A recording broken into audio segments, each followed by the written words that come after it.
El título de este mensaje, voy a hablar acerca de la ira de Dios. Que nadie se asuste. Abra su Biblia conmigo en Romanos capítulo 1, versículo 18.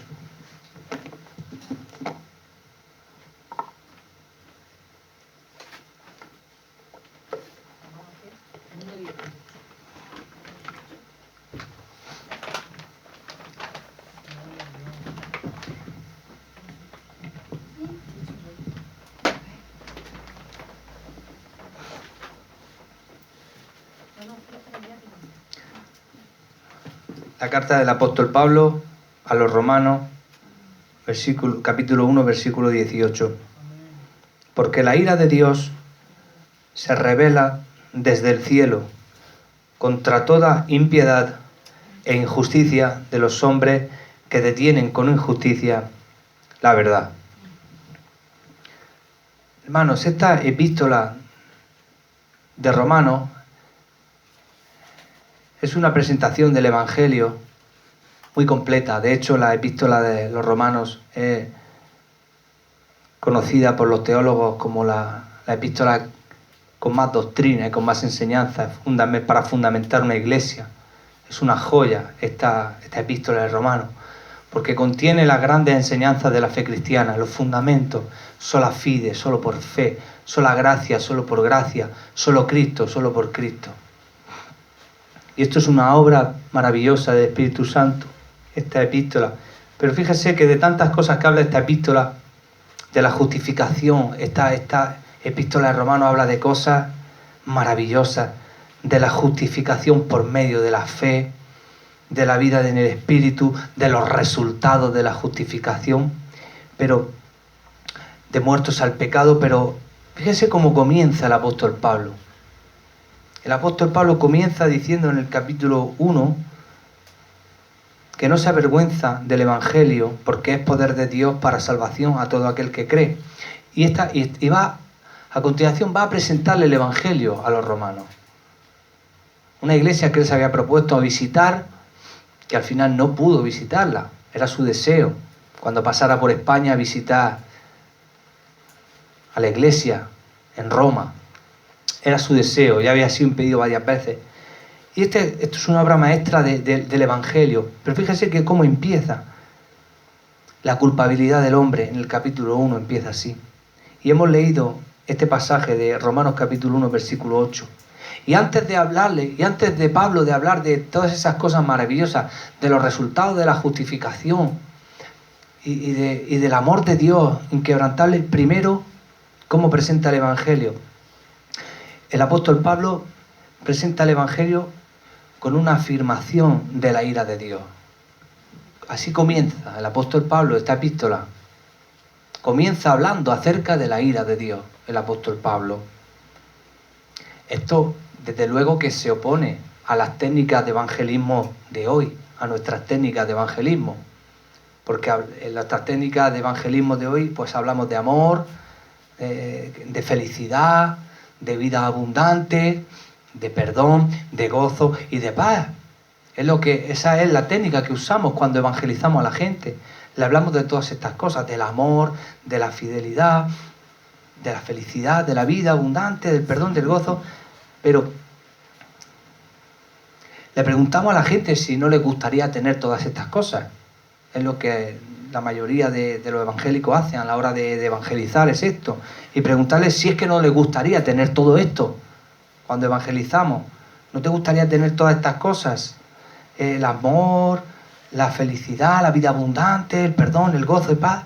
Claro, y rara vez hablamos de juicio, rara vez, porque es algo que no gusta cuando se habla del juicio de Dios. Cuando se habla acerca de la ira de Dios, es algo que no gusta, es algo que suele causar repudio. Es algo que es un tema difícil, la verdad.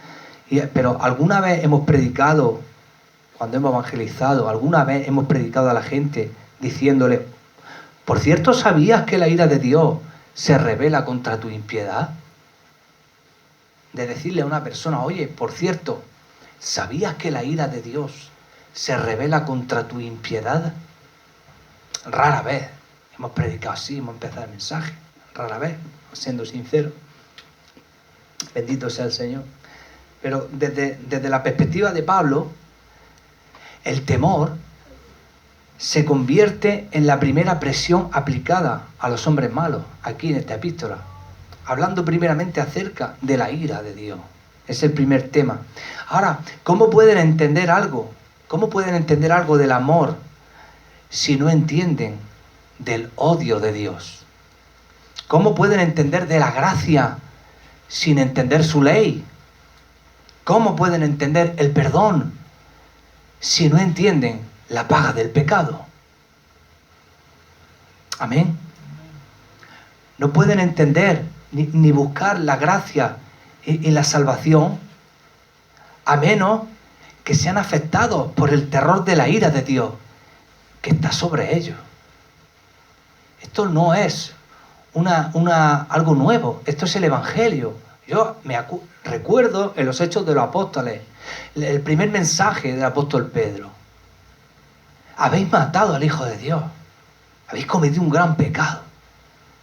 Este Jesús que vosotros habéis desechado, esta es la piedra angular, cabeza de ángulo. La piedra desechada ha venido a ser la cabeza de ángulo. Vosotros habéis sido matadores del Hijo de Dios. Y ellos se atemorizaron. Y después de ese temor, dijeron, ¿qué haremos? Y después le dio la buena noticia. Arrepentido y convertido al Señor Jesucristo. ¿Se cuenta? ¿Cómo presentaron ellos el Evangelio? Los apóstoles, pero hoy hay muchos evangélicos que no conocen el Evangelio y que no saben ni siquiera evangelizar. Porque es un mensaje humanista, apelando al ego del hombre. Ven que Jesús va a llenarte el hueco que te falta. Ven que Dios te va a dar todo lo que te falta. Dios va a satisfacer eso y te va a llenar de gozo. Todavía te va a dar más gozo, todavía te va a dar más alegría. Todavía te va a dejar dormir por la noche. Claro, dice, mira, hasta Dios ha visto que soy bueno. El pecador dice, hasta Dios ha visto que soy bueno, que todavía me quiere dar más de lo que tengo. Ese no es el Evangelio. Ese no es el Evangelio. Eso es un falso evangelio humanista. Esa predicación del Evangelio no trae efecto, no surge efecto. No, hermano, pero de eso estamos llenos. De mensajes de mensajes que nos mandan por el WhatsApp y por el Facebook. Como decir, Dios ha visto que valías mucho, por eso envió a su Hijo para morir por ti. Eso no es bíblico. Dios ha visto, sabía que valías mucho, por eso envió a su Hijo a morir por ti. Eso no es bíblico, hermano. Eso no se ajusta a la palabra de Dios. No se ajusta a la palabra de Dios. Hermanos, éramos enemigos de Dios. Enemigos. Éramos enemigos de Dios. La Biblia dice que éramos por naturaleza hijos de desobediencia, lo mismo que los demás. Con la voluntad esclavizada del diablo. Desafiando a Dios como nosotros, como propios soberanos de nuestras vidas. ¿Qué Dios va a ver lo mucho que valías? Si verdaderamente lo que no se acaba de entender es por qué Dios tuvo que amar a alguien. ¿Por qué Dios tuvo que amar a alguien? La Biblia enseña que fue para manifestar las riquezas de su gloria, para glorificarse a sí mismo. Dios no tenía necesidad de amarnos a nosotros.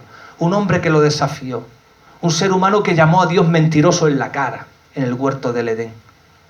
Y encima de todo le echó la culpa al mismo Dios. Y Dios, que es rico en misericordia, todavía le vistió su desnudez y todavía le dio días de vida.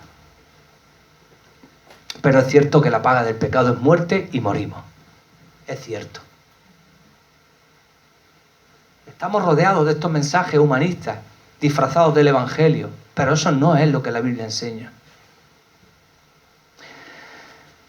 Alabado sea Dios.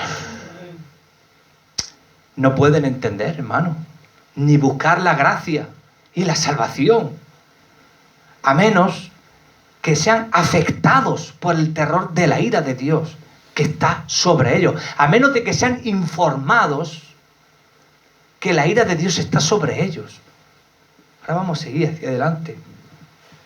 A menos que perciban, mi querida hermana, a menos que perciban que están en un peligro serio, no hay presión aplicada a ellos para cambiar.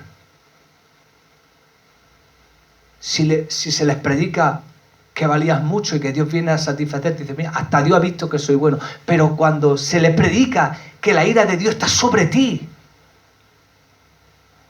a menos que perciban, el apóstol Pablo empieza hablando del juicio de Dios, por algo. ¿Por qué? Porque el apóstol Pablo primero tenía que hacerles ver a los judíos y a los gentiles, primeramente a los judíos tenía que hacerles ver, como dice aquí su palabra, que dice que ya hemos concluido, dice aquí su palabra, aleluya, que ya hemos concluido que tanto judíos como gentiles están todos bajo pecado. Eso era la intención de Pablo. Bendito sea el Señor Jesús. Eso lo dice en el capítulo 3, versículo 9. ¿Qué pues? ¿Somos nosotros mejores que ellos? En ninguna manera, pues ya hemos acusado a judíos y a gentiles que todos están bajo pecado. Esa es la intención del apóstol Pablo. Antes de darle la buena noticia, primero, de hacerles entender que están bajo la ira de Dios.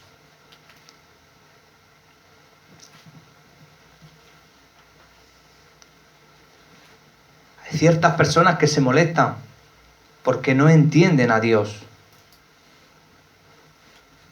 No entienden a Dios. Cuando se habla de la ira de Dios, ¿cuántas personas le hemos intentado hablar de la ira de Dios? Y dice, Dios no es así como tú dices. Hermanos, los atributos de Dios están equilibrados en su perfección divina. Están totalmente equilibrados de manera perfecta. Si Dios no tuviera ira, si Dios no tuviera enojo, entonces Él no sería Dios. Dios es perfecto en amor y perfecto en odio. Así como ama de manera total, así odia de manera total. Así como su amor es puro, su odio es puro. Vamos a leer Hebreos capítulo 1, versículo 9.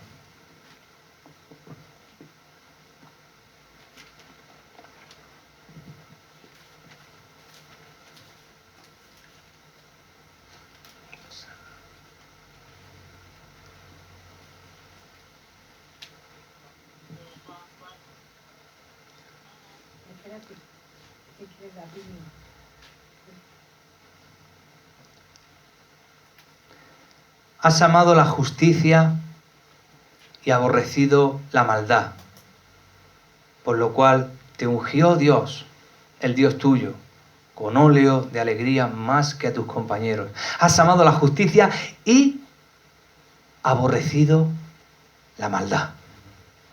Dese cuenta lo que estamos hablando. Los atributos de Dios están equilibrados en perfección divina. Dios amando, en el mismo pasaje vemos a Dios amando, ¿y qué más, hermano? Ayúdame a predicar. ¿Qué más? Aborreciendo. Vemos el mismo pasaje, vemos a Dios amando y aborreciendo. Voy a ponerte un ejemplo. Si tú, por ejemplo, amas al pueblo judío, el amor también conlleva odio, porque si tú amas al pueblo judío, odias el holocausto, como mataron tantos judíos en aquel tiempo, ¿verdad? El amar la verdad te lleva a odiar la mentira. Siempre hay un equilibrio. Lo que pasa es que el ser humano tiene un sentido del odio torcido por el pecado, cosa que no ocurre con Dios. El sentido del castigo, de la ira, del juicio de Dios es totalmente diferente al que tenemos nosotros. Dios es perfecto en amor y perfecto en odio. Así como ama de manera total, acabamos de ver que odia de manera total. Así como su amor es puro, su odio es puro. En este pasaje que acabamos de leer, ahí está ese equilibrio. Ahí se encuentra ese equilibrio perfecto en la naturaleza de Dios. Ese es el equilibrio. Cuando hablamos de los atributos de Dios, ahora estamos hablando de la ira de Dios, los atributos de Dios es lo que define a Dios. Cuando quieres conocer a una persona y te quieren hablar de una persona, de cómo es, te dicen sus atributos. Pues esta persona es así, es simpática, es alegre, así, de esta forma, y está hablando de los atributos de esa persona que describen a esa persona. Pues los atributos de Dios son los que describen a Dios. Y esta es la justa ira de Dios, de lo que estamos hablando en esta tarde. Una de las tragedias del cristianismo de nuestra época es que no predicamos del odio de Dios, ni del juicio de Dios. Esa es una de las tragedias, hermano. Hermana, se escucha el sonido de la videollamada, por favor. Las predicaciones las estamos subiendo. Si no sabes quitar el volumen, es que no es por nada, es que me distraigo hasta yo. Si no puedes quitar el volumen, ya la videollamada la dejamos para otro día. Luego, de esta forma, estamos subiendo las prédicas en YouTube. Ese es el tema, hermana. Que en nuestra época, en el cristianismo, no predicamos del odio de Dios. Porque odio nos suena fatal.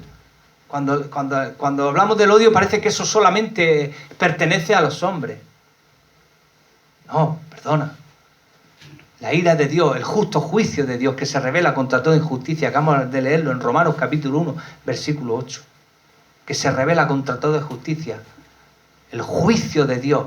Y su juicio es la ira santa de Dios. Y es terrible, hermano, la ira de Dios.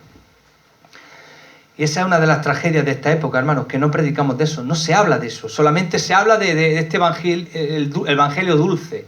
Dios viene a completarte. Dios viene a bendecirte. Dios viene a proveerte. Dios viene a prosperarte. A tantas cosas que te va a dar de más para ti. Solamente es el evangelio. Dios viene a satisfacer el hueco que te falta. Dios viene a darte buenos sueños por las noches. No, ese no es el evangelio. El evangelio no es ese.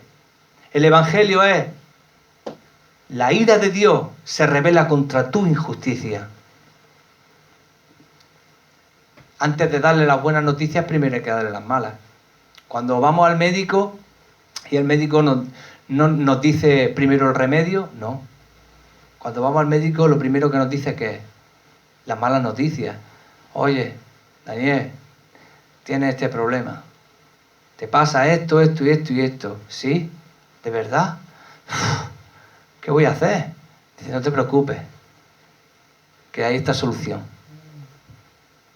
Pasa que nosotros no hemos olvidado de las malas noticias, solamente predicamos de lo bueno. Y entonces la gente no entiende, no comprende la necesidad que tienen del Evangelio. No pueden entender la necesidad del Evangelio si primero no hablamos de las malas noticias. Alabado sea Dios. Somos tan dulces y sentimentales en nuestro cristianismo de hoy. Nunca entenderemos en absoluto la realidad profunda del amor de Dios hasta que comprendamos su odio. Claro, nunca podremos comprender en profundidad el amor de Dios hasta que no entendamos primeramente la ira de Dios, el odio de Dios. Si nosotros entendemos que Dios odia el pecado con tanta profundidad, entonces nos parecerá aún más sorprendente que Él pueda amar a pecadores como nosotros. Nuestros términos favoritos son amor y gracia, pero este amor y gracia están ausentes de significado si Dios no odia.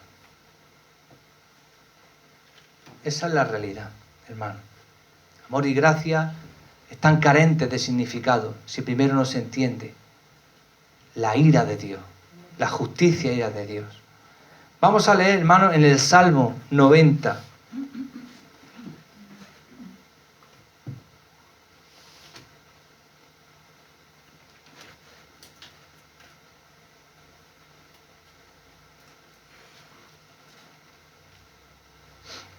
Salmo 90, versículo 11.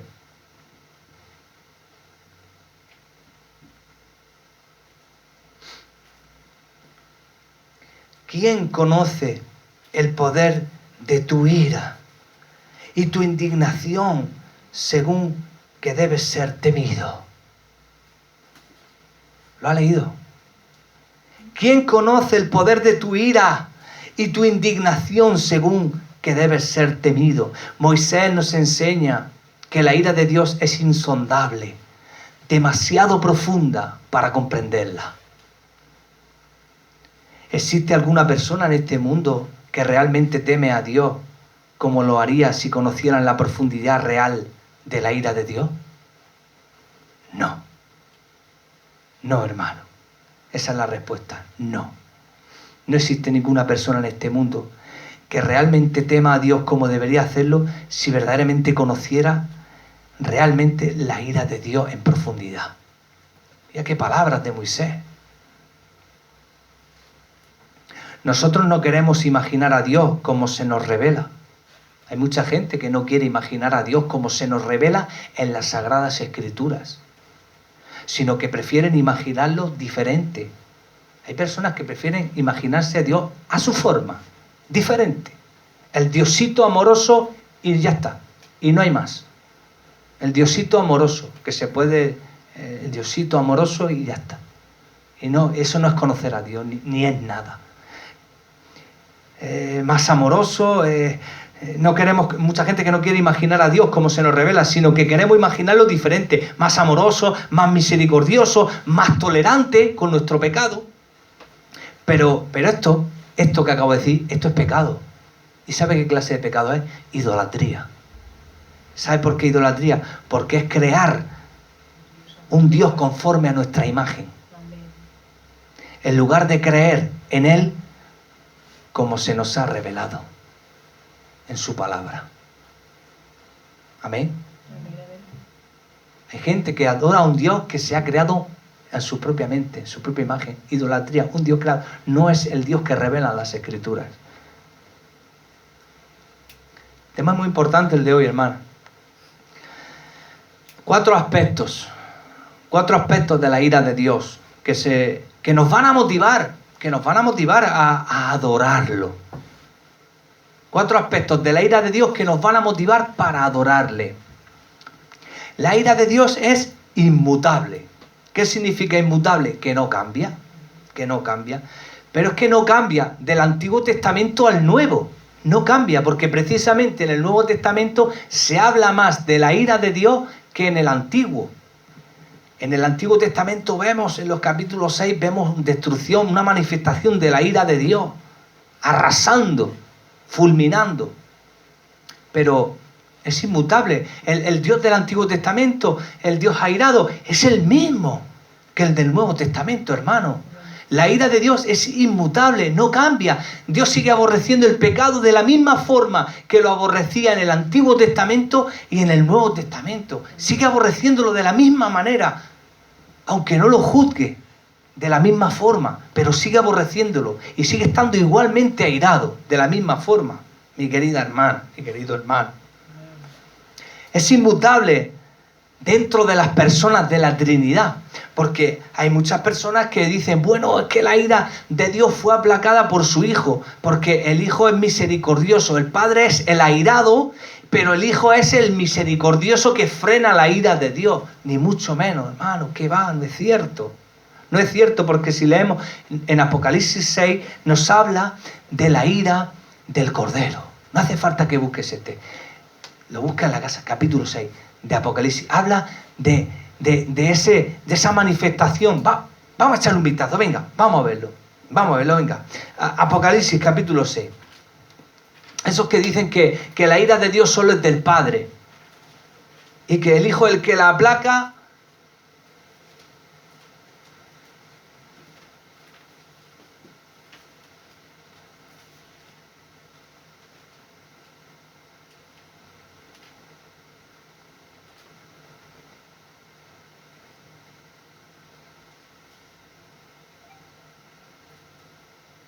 Aquí está.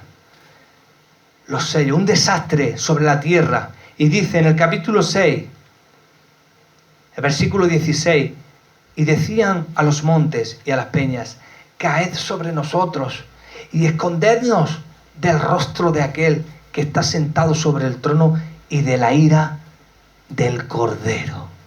Porque el gran día de su ira ha llegado. ¿Y quién podrá sostenerse en pie?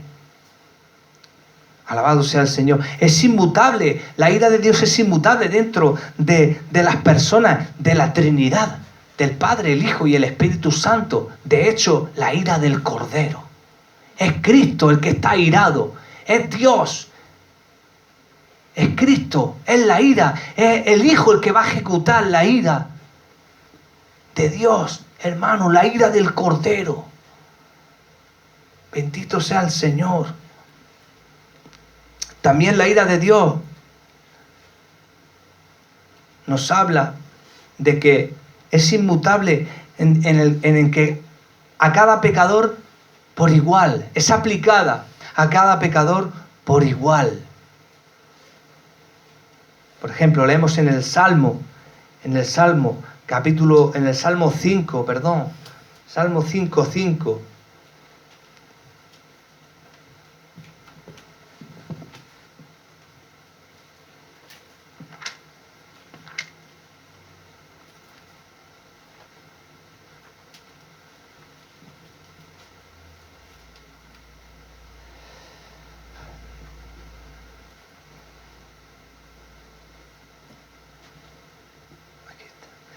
Los insensatos no estarán delante de tus ojos. Aborreces a todos los que hacen iniquidad. No hay un pecador menos que otro. Todos por igual, hermano. De hecho, en Juan capítulo 3, versículo 36, también dice que el que cree en el Hijo tiene vida eterna, pero el que rehúsa creer no verá la vida, sino que la ira de Dios permanece sobre él. Cada pecador por igual, hermano. Ese es uno de los aspectos de la ira de Dios, que es inmutable, que no cambia, que es la misma en el Antiguo Testamento y en el Nuevo, en las tres personas de la Trinidad también es la misma, y que a cada pecador por igual es aplicada esa medida de ira. La ira de Dios es justa también, esto es uno de los aspectos. En Romanos capítulo 2 nos habla de que la ira de Dios es justa. Capítulo 2, versículo 5. Dice, pero por tu dureza y por tu corazón no arrepentido, atesoras para ti mismo ira. Para el día de la ira y de la revelación del justo juicio de Dios. Ahí está, hermano. Es justa. La ira de Dios es justa. Es justa la ira de Dios, el enfado de Dios, el odio de Dios, resulta que es justo. Es justo. Que Dios está enfadado. Dios está airado contra la humanidad. Es justo. Es justa su ira. Él juzgará a cada uno por sus obras. Y hay una cantidad específica de ira para cada pecado. La palabra de Dios enseña que cada uno, los libros fueron abiertos y cada uno fue juzgado según sus obras. Ahora, hermanos, la ira de Dios debe motivarnos a abandonar el pecado. Salomón enseña acerca del temor de Dios. Dice que el temor de Dios, ¿qué es? El principio de sabiduría. El principio de sabiduría es el temor de Jehová. La ira de Dios debe motivarnos a abandonar el pecado. Y también otro aspecto acerca de la ira de Dios, alabado sea el Señor, es que la ira de Dios ha sido satisfecha por medio de Cristo. ¡Aleluya! Alabado sea Dios. Ha sido satisfecha. Primera de Tesalonicenses, capítulo 5, versículo 9.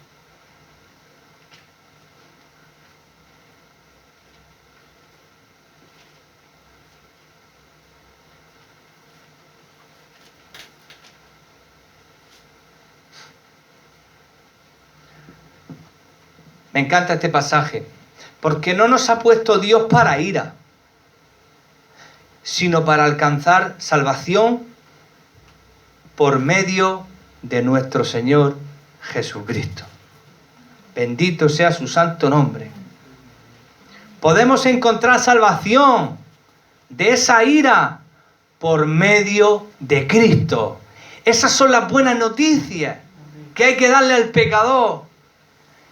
Que puedes encontrar salvación de esa justa ira de Dios que pesa sobre ti Puedes encontrar salvación de eso por medio de Jesucristo, el justo de Dios, el santo de Dios. Puedes encontrarla ahí.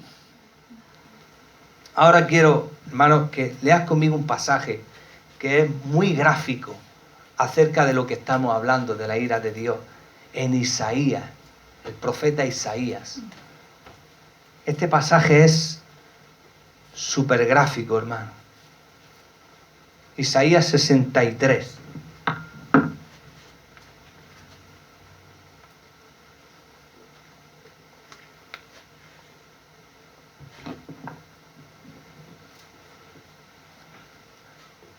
¿Quién es este que viene de Edom, de Borsa, con vestidos rojos?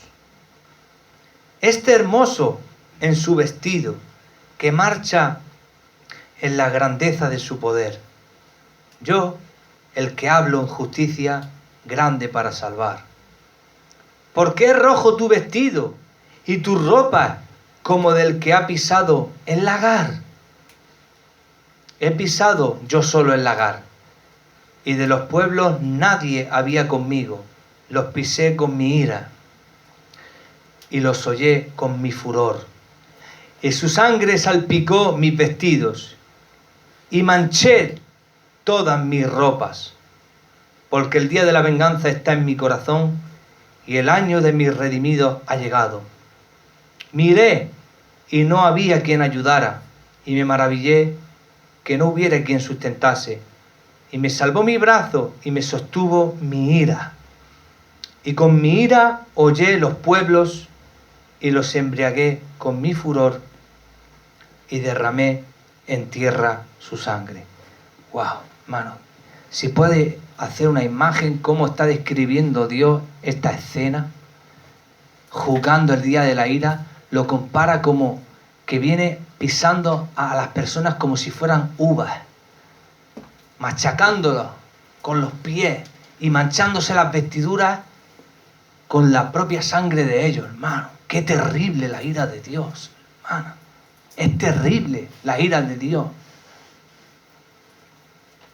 Qué pasaje tan gráfico. ¿De qué tiene manchadas las vestiduras? De pisar, de machacar, en su justo juicio, en su ira, de machacar a aquellas personas con las que Él está airado. Y habla del día de la venganza del Señor. Ah, bendito sea el Señor. Hermano, es como si no pareciera el Dios que adoramos, ¿verdad? A que da la sensación como si no fuera el Dios que adoramos este que presenta aquí Isaías, vengándose, vengativo, el día de su ira, contra aquellos inicuos, contra aquellos pecadores. Parece, da la sensación, como si no fuera el Dios que adoramos. Pues te digo que este es el único Dios que existe. Y si no estás adorando a este Dios, estás adorando a un ídolo.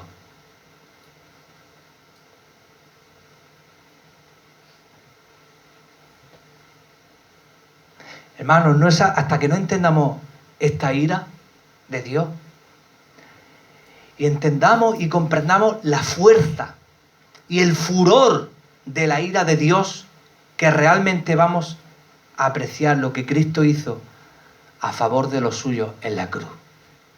Hasta que no entendamos el poder, la fuerza y el furor de la ira de Dios, hasta que no comprendamos eso bien, no vamos a llegar a entender lo que Cristo hizo a favor de los suyos en la cruz.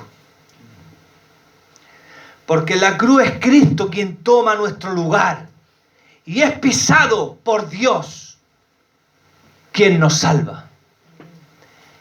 Ahí es Cristo el que está siendo pisado por su propio Padre, bebiendo de la ira de Dios, de esa ira que refleja aquí el Señor Jesucristo, bebiéndola ahí en la cruz del Calvario.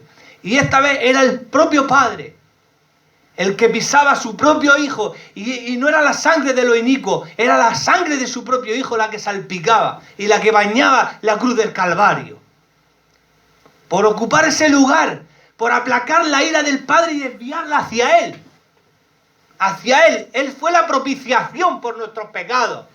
Cristo fue el que llevó la ira por nosotros. Fue Cristo el que la llevó. El que saboreó por nosotros esa ira de Dios, ese furor de la ira del Padre contra toda injusticia. Porque ese es uno de los atributos de Dios. La ira santa de Dios, una ira santa, que se revela, como dice Pablo, contra toda injusticia. Desde los cielos, contra toda injusticia. Y hasta que no seamos conscientes de la ira de Dios, no podemos entender la grandeza y las maravillas que Dios hizo a través de su Hijo en la cruz del Calvario. Es Cristo el que toma nuestro lugar y es pisado por Dios, quien nos salva. Cristo fue pisado, hermano. Él fue quebrantado. Es su sangre salpicada la que nos ha redimido y la que nos ha perdonado. Y para terminar, hermano, es sano meditar en la ira de Dios. Es sano meditar en la ira de Dios, no solamente porque nos aleja del pecado, sino porque nos da una apreciación increíble por la obra de Cristo en la cruz, que nos ha salvado de la ira de Dios. Es bueno meditar en la ira de Dios por todas estas cosas, hermano. Nos da una apreciación increíble de lo que ha hecho Cristo, que ha llevado una justa ira, una ira terrible, un furor terrible acerca de nosotros, de la humanidad. Y es el que nos ha salvado de la ira de Dios. Pues esta es la meditación que tenía para hoy, acerca de la ira de Dios. Y esto forma parte del Evangelio. No podemos hablar de buenas noticias si no conocen primero las malas. Si vamos con ese evangelio humanista que están vendiendo por ahí, que eso no afecta ni eso ni obra, ni vale para nada. Dios ha visto que eres muy bueno y por eso murió por ti. ¿Qué evangelio es ese? ¿Qué evangelio es ese? Dios ha visto que valías mucho, por eso envió a su Hijo a morir por ti. Eso es una herejía, eso no es bíblico. Eso no es bíblico. Dios no vio nada en nosotros. Él no vio nada. Vio una generación caída, desafiante de Dios, que aborrece a Dios por naturaleza. Eso es lo que Dios vio desde los cielos. Cómo el hombre se rebela contra Él cada día. Y este es el Dios de la Biblia. Como he dicho antes, si estás adorando a un Dios diferente, este es el único Dios. Si estás adorando a un Dios diferente, si alguien está viendo este vídeo y está adorando a un Dios diferente, estás cometiendo idolatría. Porque este es el único Dios que presenta las Escrituras, que revela las Escrituras. El Dios que envió a su Hijo para cambiar la sentencia que había sobre nosotros y para librarnos de la justa ira del Padre. Que el Señor nos bendiga.